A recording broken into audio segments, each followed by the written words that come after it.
Bonjour, je vais poursuivre ma réflexion autour du texte de Jacques Leplat, Compétences et ergonomie d'un modèle en analyse du travail, et je vais m'efforcer de répondre de manière brève à la question suivante: quelle est la spécificité de la démarche ergonomique par rapport aux autres sciences du travail? Quelles sont ces autres sciences du travail? Quelles sont ces autres disciplines des sciences du travail? La psychologie du travail, la sociologie du travail, je vous avais parlé assez longuement dans une des précédentes vidéos des travaux de Philippe Zarifian, sociologue du travail, autour de la compétence, autour du modèle de la compétence, mais aussi le droit du travail. Je m'intéresserai donc principalement à ces trois grandes disciplines. Ces trois grandes disciplines des sciences du travail, elles ont chacune leur propre objet.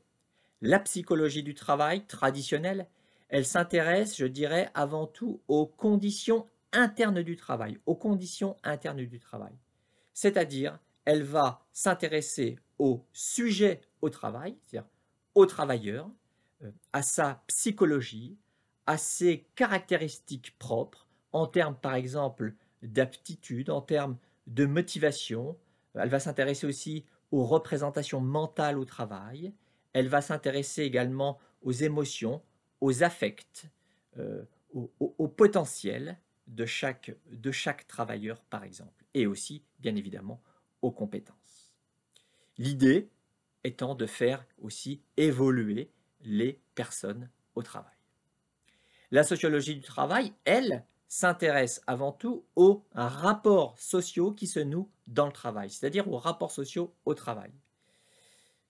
On s'intéresse donc aux relations qui se nouent donc entre les groupes sociaux dans les organisations. Et la sociologie du travail, dans une perspective actionnaliste, entend aussi faire évoluer ces rapports sociaux, qui sont parfois déséquilibrés, qui sont parfois source d'inégalités. Et puis le droit du travail. Le droit du travail, en tant que discipline des sciences du travail, renvoie, quant à lui, aux règles formelles qui régissent les rapports sociaux entre les employeurs d'un côté et les salariés de l'autre.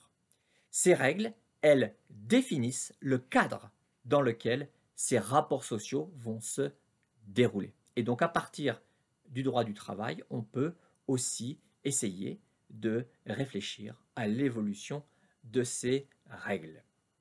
Voilà concernant les autres grandes disciplines dans le domaine des sciences du travail. Alors, quelle est justement la spécificité de l'ergonomie au regard de tout ce que je viens de dire?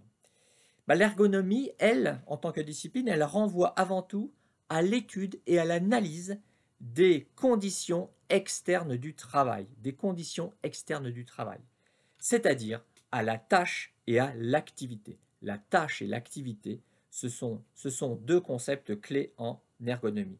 Cette distinction fondamentale entre la tâche et l'activité renvoie elle-même à une autre distinction fondamentale, mais qui recouvre la distinction entre la tâche et l'activité.